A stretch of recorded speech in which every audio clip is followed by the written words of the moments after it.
Voces que iluminan, un espacio donde las historias de la gente común se convierten en algo extraordinario. Aquí no hablamos de famosos ni de personas perfectas, sino de personas como tú y como yo que han vivido experiencias únicas, superado desafíos y aprendido lecciones que vale la pena compartir. En cada episodio tendré el placer de sentarme con amigos, amigas y personas increíbles que nos contarán sus vivencias, sus momentos más importantes, cómo lograron superar obstáculos y sobre todo, qué consejos pueden darle a alguien que esté pasando por algo similar. Porque al final del día, todos tenemos algo que enseñar, algo que aprender y algo que compartir. Así que siéntete cómodo, relájate y acompáñanos en este viaje de historias reales, consejos sinceros y mucha conexión humana. Soy Avi Villavicencio y esto es Voces que Iluminan. Bienvenidos. Pues comenzamos un capítulo más. Hoy la verdad estoy muy emocionada porque nos acompaña alguien que no tiene mucho que conozco, pero admiro mucho la historia, lo que has hecho. La vez pasada que platicamos todo no tenía como el contexto completo de ti, de la energía de tu vida. Y creo que como lo platicamos ese día también eres una persona que se vas a iluminar a muchas otras más, que tu experiencia es pues de un guerrero, de una persona que ama mucho, que sigue amando mucho y que te has levantado pues desde abajo, ¿no? Básicamente caíste y volviste a renacer como el fénix.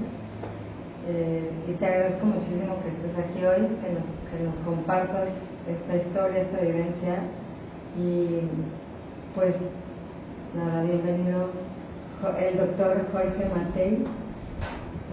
Pues hola. Hola, muchas gracias por tan emotiva bienvenida a tu podcast, que para mí es un gran gusto, un gran placer, un gran orgullo poder participar, porque yo soy de las personas que pienso que las redes sociales las tenemos que hacer con propósito. Hay demasiada basura ahí afuera como para desperdiciar un medio tan importante con muchas cosas que no suman. Entonces, un espacio como este siempre va a ser un espacio lleno de energía positiva, de optimismo, de entusiasmo, de amor, de cariño. Y se ve aquí en el foro que tienes, en el set que tienes, se nota tu marca, pues, o sea, lo que le estás imprimiendo es con mucho detalle, con mucho cuidado, con mucho cariño. Se ve que pues está todo muy cuidado, y eso nos acoge a todos los que venimos y los muchos que seguramente vendrán. Sí. Es un gusto, gracias por la invitación. Muchas gracias, pues vamos a empezar primero. O sea, la primera pregunta es ¿quién eres? Para que quien nos esté escuchando pues sepa de dónde partimos. ¿Quién eres tú? Claro, bueno, yo soy Jorge Matei, soy originario de Minatitlán, Veracruz, tengo 55 años, soy médico cirujano de profesión, tengo varios diplomados en ultrasonido, en ecografía, tengo un diplomado en ecografía general, ecografía Doppler vascular periférico. Tengo un diplomado en mindfulness también. Y básicamente mi principal actividad es dedicarme a todo lo que tiene que ver con las enfermedades de vías urinarias y genitales. Tengo un máster en enfermedades de transmisión sexual y BPH. Entonces, básicamente me dedico más a eso. Y pues la otra rama de mí, la otra parte, pues es la cuestión de las inversiones. Yo soy un inversor en bolsa, soy un analista, tanto técnico como fundamental, y yo creo que es una de mis grandes pasiones, el análisis de los activos financieros. Bueno, básicamente de mi trabajo lo que más me gusta pues es la maravillosa oportunidad que me da mi profesión todos los días de ayudar a las personas. Eh, Sobre todo en este momento de mi vida, creo que es una de las partes más bonitas de mi trabajo, el saber que en muchos de mis pacientes puedo hacer una diferencia en lo que va a ser el resto de su vida, ¿no? Que vamos a contribuir de una forma muy benéfica a mejorar su condición, no solo de salud, sino también de salud mental, ¿no? Porque algunas de las enfermedades que yo más trato no solamente afectan físicamente, sino también emocionalmente y mentalmente. Entonces, eh, es una gran satisfacción el poder dedicarme a lo que me dedico en este momento, ¿no? En el ámbito familiar o personal, pues bueno, tengo dos hijos. Uno de ellos falleció hace 8 años casi, a los 14 años. Mi otra hija estudia la carrera de diseño gráfico. Tiene 20 años, va a cumplir 21 ahora en enero. Eh, y bueno, creo que la otra parte que disfruto más de mi vida es el organizar cuando la voy a ver, que por lo regular lo hago cada 15 días, ¿no? Y trato de estar con ella el mayor tiempo posible, con la mayor calidad posible, ¿no? Esas son las otras cosas que disfruto. ¿Qué me gusta hacer en mi vida diaria? Como te digo, yo soy apasionado de las inversiones, entonces gran parte de mi tiempo libre lo dedico a eso, otro poquito, pues que voy al gimnasio, voy a un taller que tomo, que estoy terminando, estoy por terminar un taller muy importante, que ha sido muy importante en mi vida. Eh, Ha sido parte de un gran cambio que tuvo mi vida para bien y lo tomo todavía, estoy tomando la segunda edición de ese taller, o sea, la continuación. Y y pues me gusta ir al cine, me gusta ir al teatro, leo mucho, poco de medicina, ya no leo casi de medicina, leo mucho de otras cosas. Y escribo. Se puede decir que esa es la otra de mis pasiones, la escritura. Yo escribo mucho, escribo todos los días. Y pues puedo decir que hasta escritor soy. No he publicado nada, pero escribo muchísimo. Sí, sí hago una recopilación de todas las libretas que tengo, tengo 1000. Entonces sí es tengo muchas cosas que sí, son muchas reflexiones, ¿no? Ahora que te digo que me fui a Cicatela, allá estuve pues haciendo unas reflexiones ahí acerca de lo que hay ahí, que lo puede uno trasladar a las experiencias de vida y es una riqueza hermosa, ¿no? Entonces, sí, sí, sí, sí, es algo muy bonito. Creo que los espacios donde tenemos este punto de meditación, o en carretera, o incluso a veces cuando se va la luz, que para, Sí, entonces, bueno, ok, y empiezas obligado de alguna manera a pensar, sí, te desconectas, ¿no? De lo a conectarte y te contigo. empieza a conectar contigo, sí. Yo allá, precisamente yo ese viaje lo hice para eso, para desconectarme, irme a ese paraíso y escribir y leer allá para ver qué salía. Y la verdad es que sí me traje cosas muy bonitas. Es que, o sea, es un lugar precioso. O sea, para mí el hecho de ponerme a contemplar las bahías al amanecer o al anochecer, al atardecer, eh, digamos en Cicatela en la mañana, eh, las mantarrayas se ponen a surfear las olas. Padrísimo. O sea, tú las ves como van en la ola. O sea, padrísimo. Entonces, todas esas cosas para mí eran nuevas y dije, wow, que la naturaleza es maravillosa, ¿no? Y pues bueno, también hice algunas otras cosas, me la pasé muy padre, muy bonito y sobre todo se cumplió el objetivo de escribir. De leer casi no, pero de escribir sí escribí muchísimo, ¿no? Pues sí, con toda esa inspiración. Totalmente, sí, sí, sí. Oye, y platicabas ahorita de Jorge, de tu hijo, entonces quiero preguntarte, pues justo, ¿no? Ya entrando en el tema importante, y no porque tu hija no lo sea, Claro, sí. esta parte que es lo que lo que vamos a compartir, lo que vas a compartir la gente. ¿Cómo era tu vida antes de todo esto? O sea, antes de perderlo.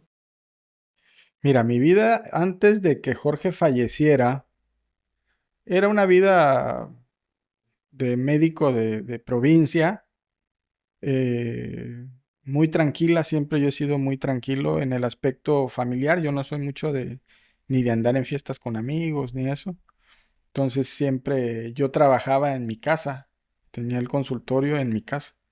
Entonces, pues si había consulta, estaba con los pacientes y si no había consulta, pues estaba con mis hijos, ¿no?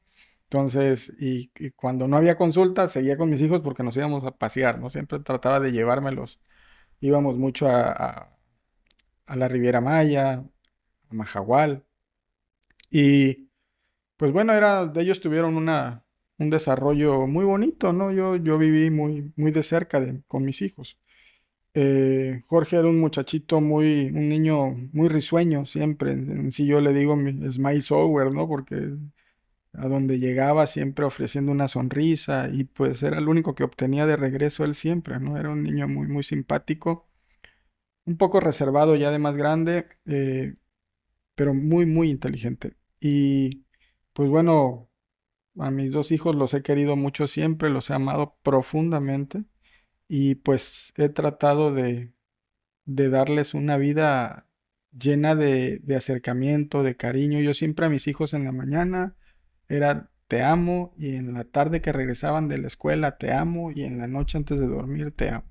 En sí, esto es algo que pocas personas saben, pero cuando mi hijo llegó, esa noche que murió, venía de su clase de francés, eh, yo estaba haciendo ejercicio en el cuarto, en mi cuarto, entró para decirme que ya había llegado, eh, porque él era así. Su hermana no, o sea, su hermana ya llegaba a hacer lo suyo. Pero él llegó, entró, abrió la puerta y me dijo, ya llegué, pa. Y yo le dije, ah, qué bueno, mi amor. Me dice, me voy a bañar. Y se dio la vuelta y le dije, te amo. Y él me dijo, yo también, pa. Y eso fue lo último que yo escuché de mi hijo vivo. Ajá. Eh, Fue algo para mí muy significativo. Ya después, cuando fallece, cuando empieza todo el tema del duelo, fue muy significativo porque se hacen como pequeñas asas de las cuales te puedes agarrar, ¿no? Y esos detallitos, el sentirte tú que toda tu vida has sido afectuoso, que toda tu vida has sido una persona amorosa con tus hijos, cuando o que les has procurado de la mejor manera posible.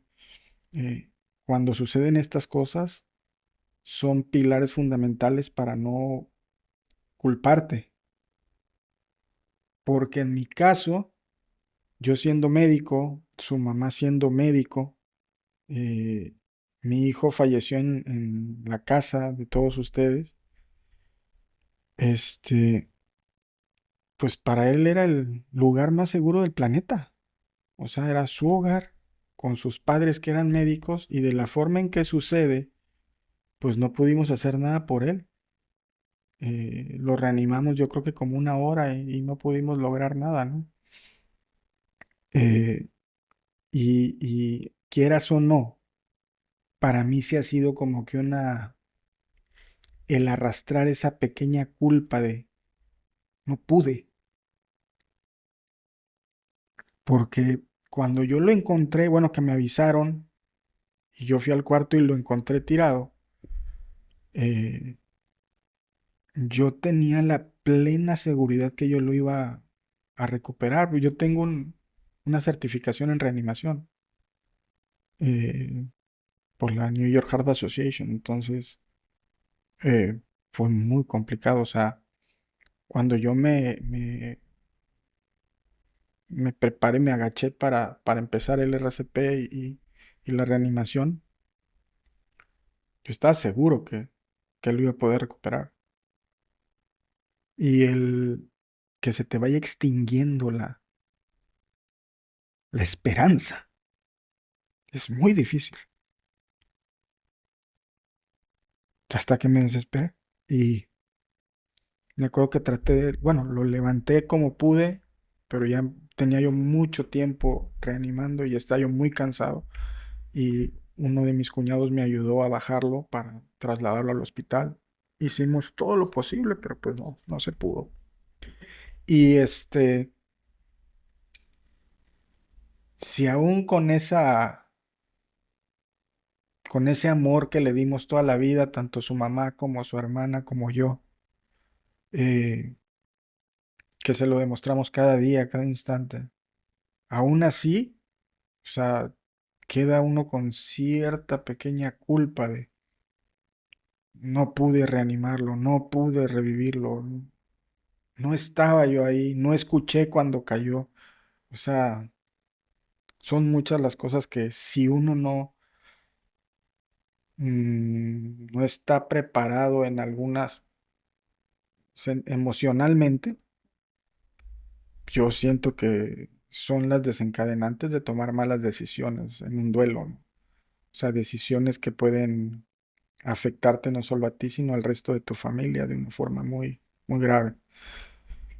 Entonces sí, eso sería uno de los puntos que hay que manejar, ¿no? El tema de las culpas. Entender que en una situación, sea cual sea, nosotros no tenemos culpa de nada. Es la vida que está aconteciendo. Ayer te comentaba ayer antier, que a mí me gusta leer mucho de mecánica cuántica y ese tipo de cosas. Entonces, hay una teoría que dice que todo lo que nosotros estamos viviendo ya sucedió, ¿no? Entonces, simplemente que nosotros lo vivimos de una forma lineal. Entonces, pues aunque nos hagamos a un lado, cuando se acabó el tiempo de este viaje, se acabó, ¿no? Y no va a haber nada que lo cambie. Entonces, creo que lo que tenemos que ver es cómo liberarnos de esas culpas para que nos permitan llevar un duelo de una manera más orgánica, más sana y bien procesado, ¿no? Eh, básicamente, creo que por ahí debe de ser el tema, ¿no? ¿Y crees que, o sea, sí, como dices, es que es frustración? Creo que en el punto es, lo siento como frustración, tengo todo el conocimiento del mundo, no puedo sacarlo.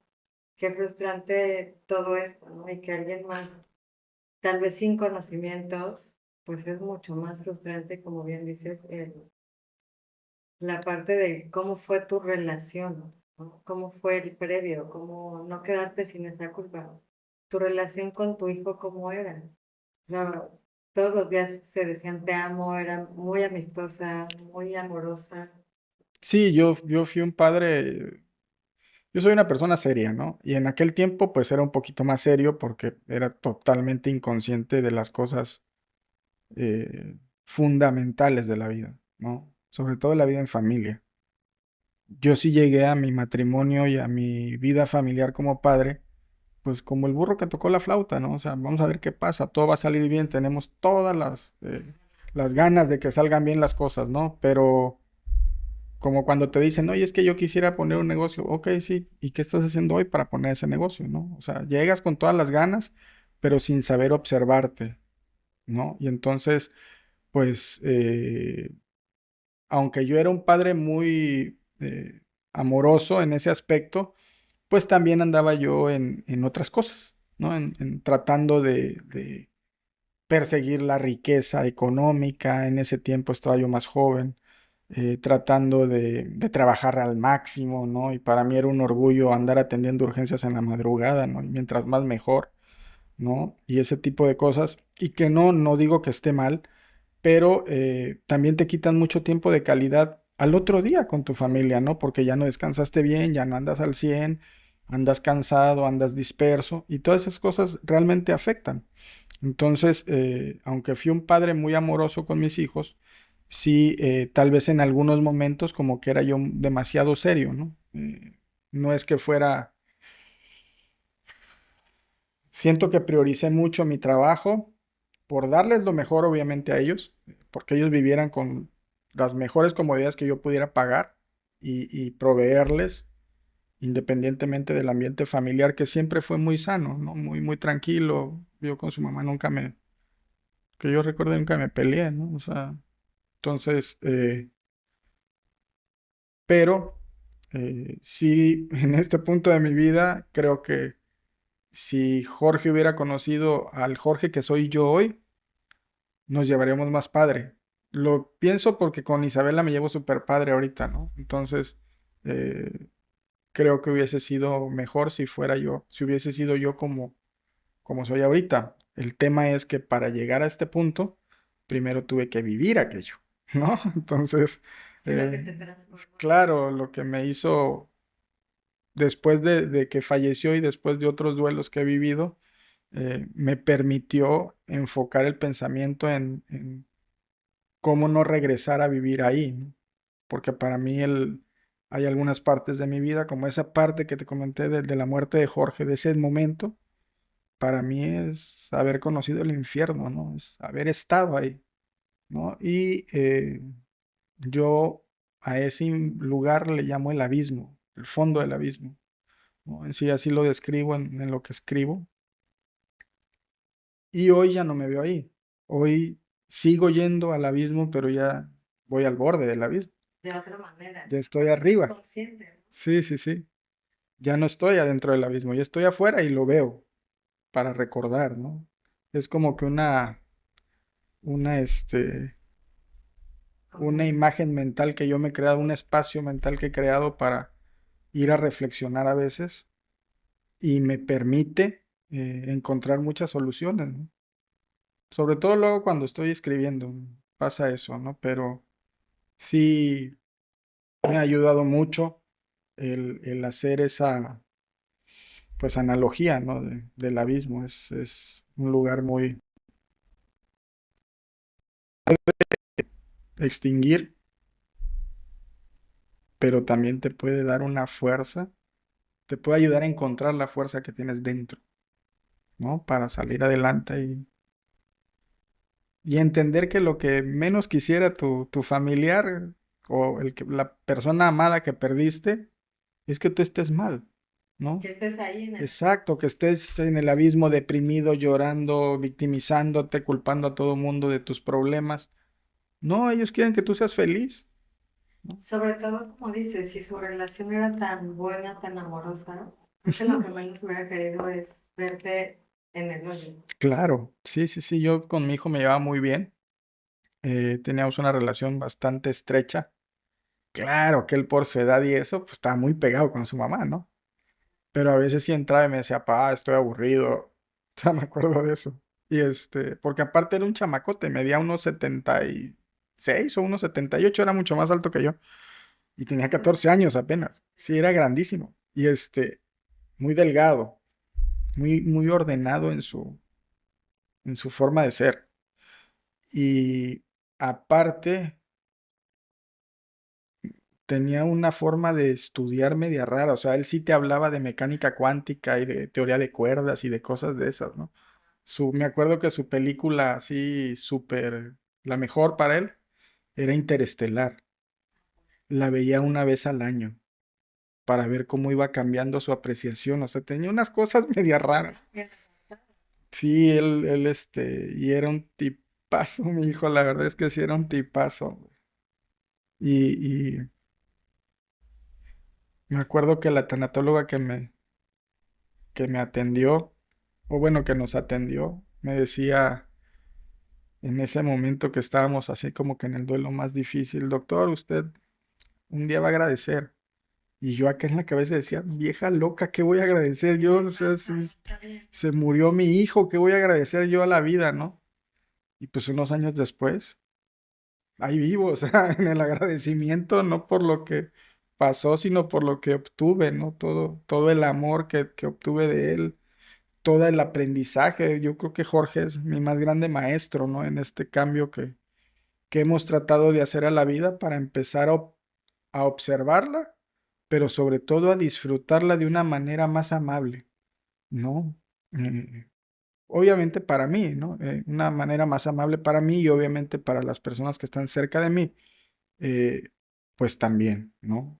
Y creo que por ahí ha sido un punto fundamental, Jorge, para esa búsqueda, totalmente. Sí, porque al final pues es esa historia vivida desde tu conciencia, ¿no? Desde tus ojos, tu corazón. Cada una de las personas que vivimos un duelo, pues tenemos diferente percepción y lo asimilamos de diferente manera totalmente. Entonces, eh, ¿tú cómo crees que, o sea, en qué punto sentiste de después de perderlo? Donde algo te hizo el cambio, donde dijiste, a ver, ya basta, esto tiene que cambiar, o de alguna manera, o evidentemente él fue el parteaguas de esto, pero ¿en qué momento dijiste, ya, tuviste una red de apoyo?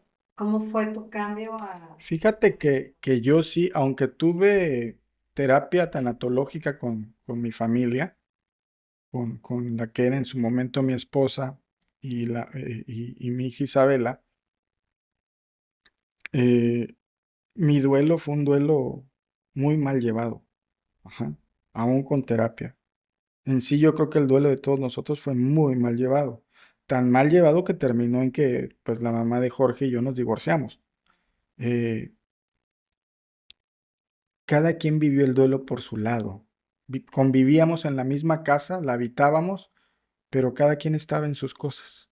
Isabel en su cuarto, luego le llegó la pandemia, pues se deprimió horrible. Eh, la mamá de Jorge también por su lado, haciendo ya sus cosas, se hizo instructora de yoga. eh, y yo me metí en el trabajo, eh, empecé a hacer algunas cuestiones que me hacían estar mucho tiempo en la computadora. Empecé en ese tiempo con lo de las finanzas a aprender y me aislé. El tema de que me haya aislado no es tanto el problema es cómo me aislé porque por lo menos yo reconozco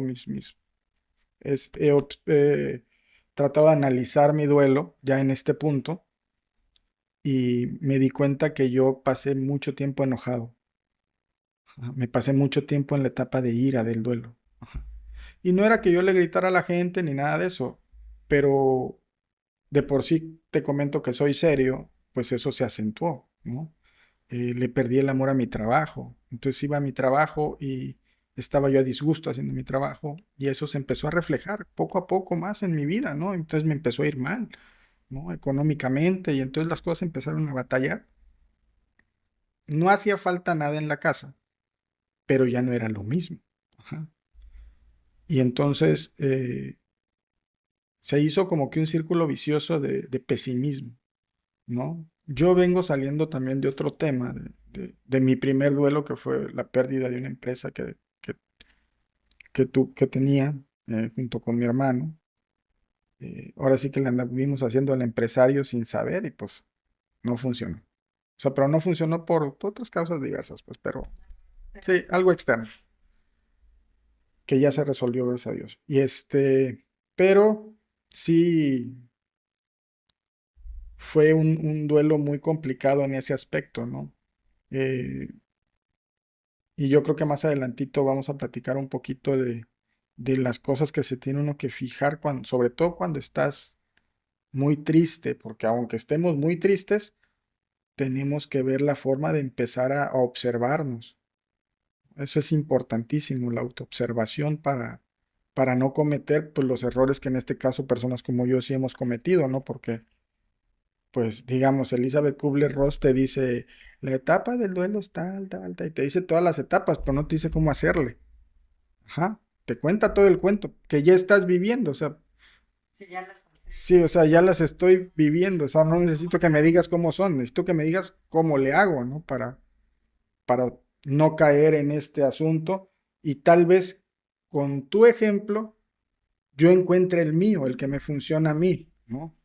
Entonces, creo que eso es algo muy, muy importante porque hay un alto índice de divorcios en los duelos, ¿no? Y yo creo que muchos de los divorcios la gente ni siquiera se entera que se divorció porque traen duelos no resueltos, ¿no? Claro. Porque todos tenemos duelos en nuestra vida, o sea, Hay una frase que me gusta mucho y que leo todos los días que dice que nosotros tenemos la obligación de ser amables con todas las personas todos los días, porque todos andamos arrastrando algo. ¿No? Entonces lo que menos necesitamos es gente déspota, gente grosera, gente mal encarada y eso.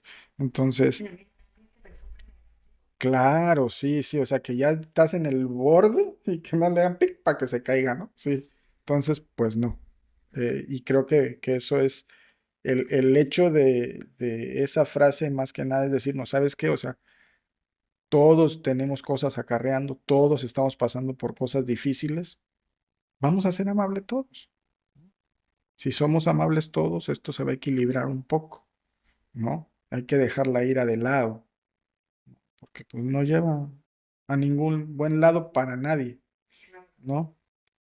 ¿Cuáles crees, o sea, justo de lo que decías ahorita en las etapas, cuáles fueron las peores etapas o cómo crees que hubiera sido eh, si alguien te hubiera dicho, esta es la forma, o, pues ya está la imagen, ya está la curva, Ujú.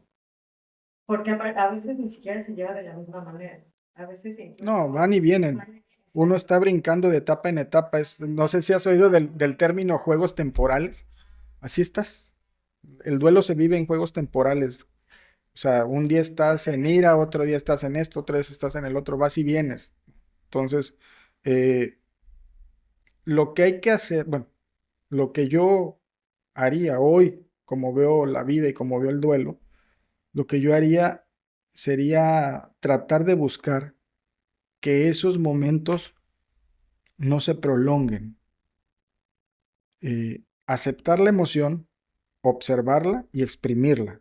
Yo le digo abrazarla.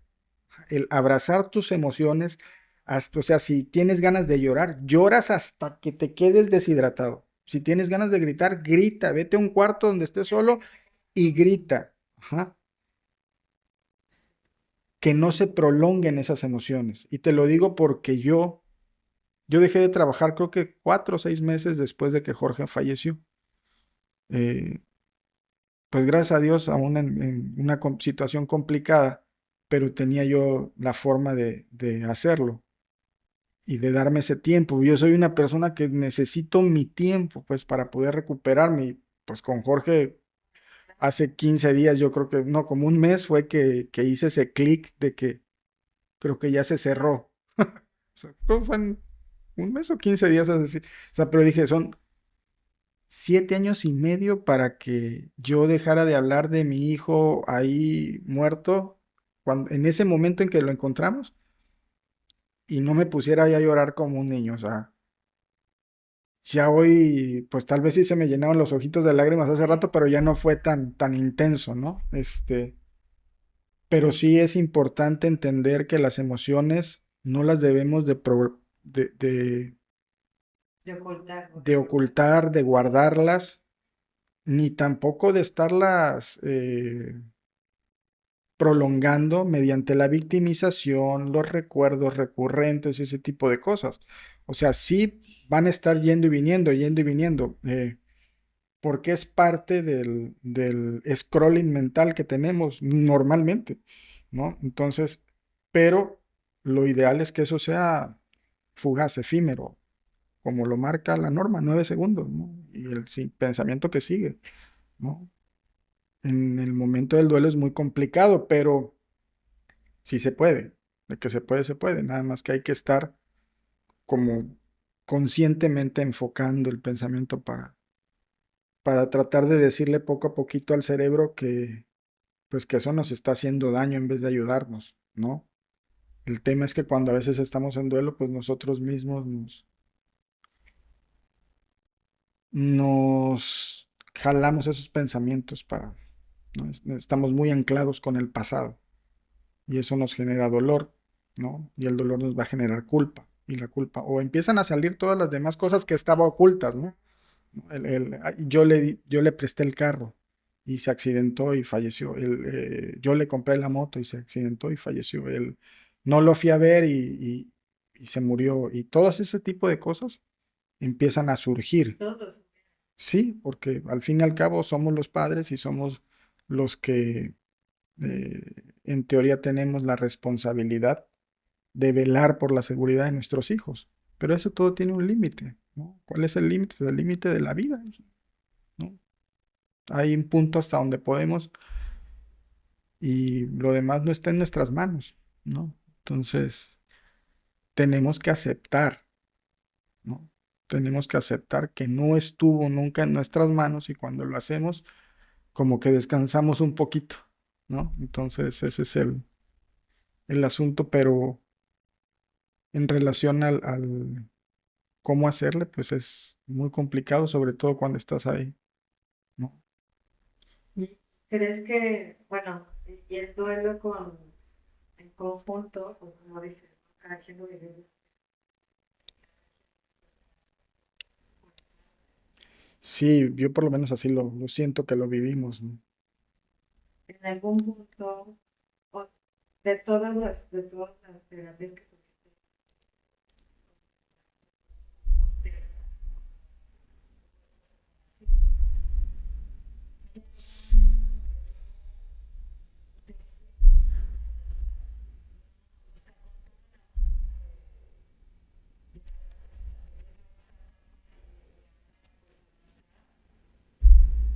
Fíjate que ahí yo le doy el reconocimiento a la mamá de mis hijos, a mi ex esposa. ¿Por qué? Porque ella fue la que tomó la decisión y yo luego de eso sí toqué fondo, ¿no? Y al tocar fondo examiné mi vida. Te digo que yo venía de un duelo un poquito complicado porque estaba yo enojado con la vida, ¿ja? Y yo no me daba cuenta. Para mí era una vida normal, ¿no? Pero pues no, estaba yo enojado con la vida y se reflejaba en mi actividad normal del día a día. Y te digo, aunque yo no era violento con nadie, no me peleaba con nadie, no le gritaba yo a nadie, eh, pero esa actitud que traes de pesimismo, pues debe de ser muy complicado convivir con ella, ¿no? Entonces, eh, el no entender que en ese hogar todos estábamos en duelo, que el tema no era yo creo que fue uno de los errores más grandes que yo pude haber cometido, ¿no? En ese caso, porque creo que ninguno de los tres nos merecíamos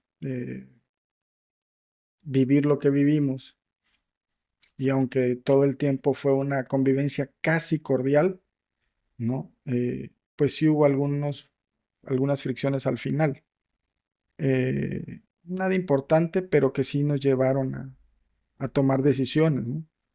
Y pues bueno, a mí sobre todo aceptarlas, ¿no? Ya venía, ahora sí que ahí sí me sirvió el duelo, ¿no? El duelo de mi hijo me sirvió muchísimo para tomar mi separación con mucha sabiduría, con mucha filosofía, con mucha calma, con mucha compasión para conmigo, porque sí, me afectó mucho.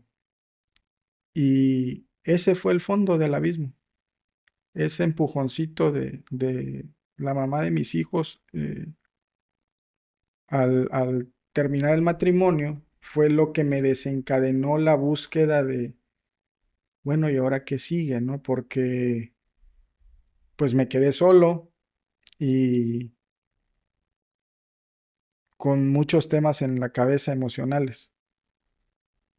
Y fue donde decidí, ahí sí decidí, tomé la decisión de buscarme, de encontrarme y de hacer de mi vida algo más útil, pero sobre todo algo más hermoso, más empático conmigo. Y la herramienta principal que encontré para eso fue la gratitud. Cuando empecé a agradecer, cuando me empecé a dejar de quejar y empecé a agradecer a Dios desde el momento, bueno, en mi caso, porque yo creo en Dios, soy un profundo creyente y admirador de la física, este, teórica, pero no coincido con ellos al final, al ¿no? 100%. Sí, sí, no, no, no. Entonces, sí, soy una persona con mucha fe Y en este momento, bueno, cuando yo empecé a dejar de pedirle a Dios, a dejar de exigirle a Dios, cuando empecé a dejar de quejarme con Dios, porque aunque no se lo digas, tu forma de vivir es una queja, es una negación, es una lo que tú quieras, ¿no? Entonces, cuando dejé de hacer eso y empecé a romper mis tabúes mentales y empecé a romper con el dogma de lo que se nos inculca, sobre todo a los varones, ¿no? Y empecé a despertar, no despertar espiritualmente, eso viene luego, sino a despertar todas las mañanas y en vez de dejar que mi cerebro me diga, oye, no has pagado la tarjeta de crédito, tienes dinero, oye, la renta, oye, el carro ya se ponchó, oye, y que te trae instantáneamente cuando tú tienes una mente pesimista, el cerebro al despertar lo primero que te va a traer es el problema. Entonces es todo un ejercicio que uno tiene que hacer para si quiere empezar a observar eso, darte cuenta de qué es lo que te está trayendo tu cerebro y entonces empezar a cambiarlo inmediatamente por una actitud de gratitud. A ver, sí, debo todo eso, lo que tú quieras, pero gracias Diosito porque hoy estoy vivo. Acabo de despertar. ¿Cuántas personas no se despertaron hoy? Pues yo no estoy en esa lista. Bendito sea Dios y a seguir adelante. Te agradezco mi vida, mi salud, mi bienestar, mi trabajo, mi hogar, ¿no? Mi familia. Entonces, cuando empiezas a hacer ese ejercicio, pues al principio es difícil porque es una disciplina. Te despiertas y el cerebro te sigue trayendo lo que lleva 50 años consumiendo, en mi caso, ¿no? Y fue todo un tema. Ahorita ya solito pasa, ¿no? O sea, ya me despierto y lo primero que escucho son los pajaritos del otro lado de la ventana, ¿no? Si antes de escuchar tus pensamientos es... Sí, sí, entonces, chido, lo agradezco. O sea, yo escucho al gallo, hay un gallo ahí, porque yo vivo detrás de de la quinta del Grijalva, del gobernador que era antes.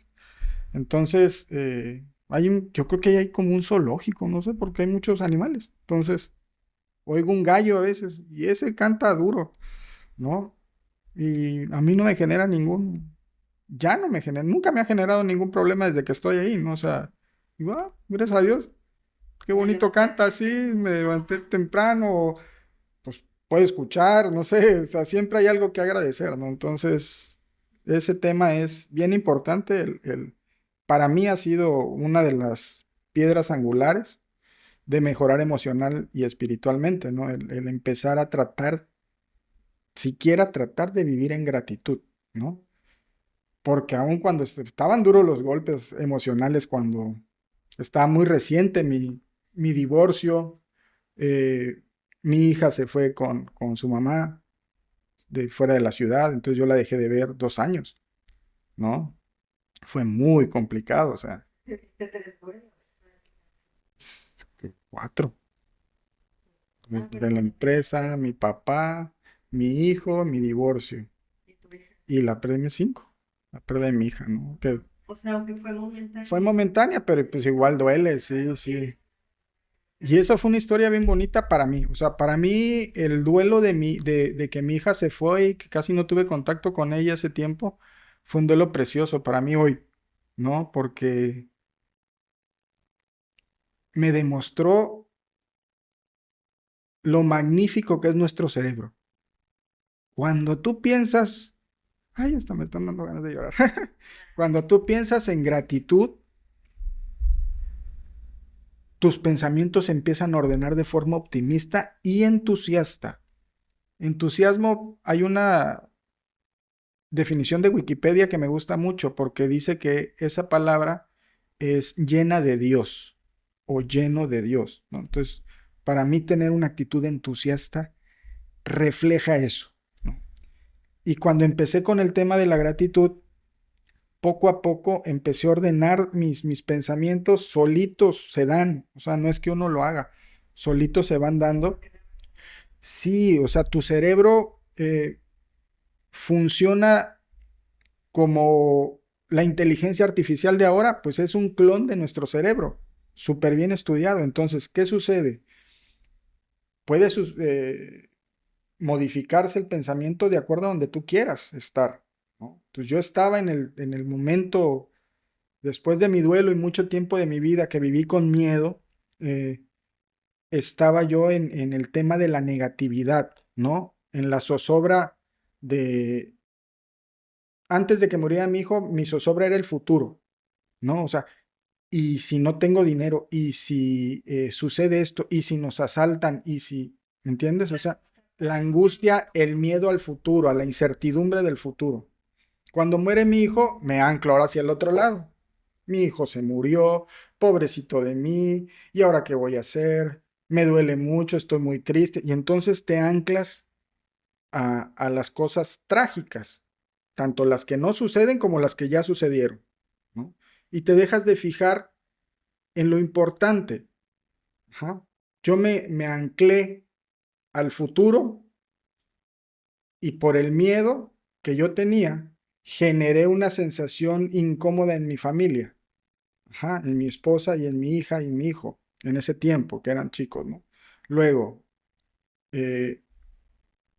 cuando muere Jorge, pues ahora genero una sensación incómoda al revés, porque estaba yo anclado en el recuerdo de mi hijo y todo el día andaba triste y todo el día andaba de mal humor y todo el día andaba pues inmerso en mi mundo, en mi pensamiento, y no era una vida bonita, ¿no? Entonces, lo que sucede cuando no enfocas tu atención es que empiezas a estar viendo para todos lados menos para lo importante. ¿Y qué es lo importante? Lo que tienes hoy.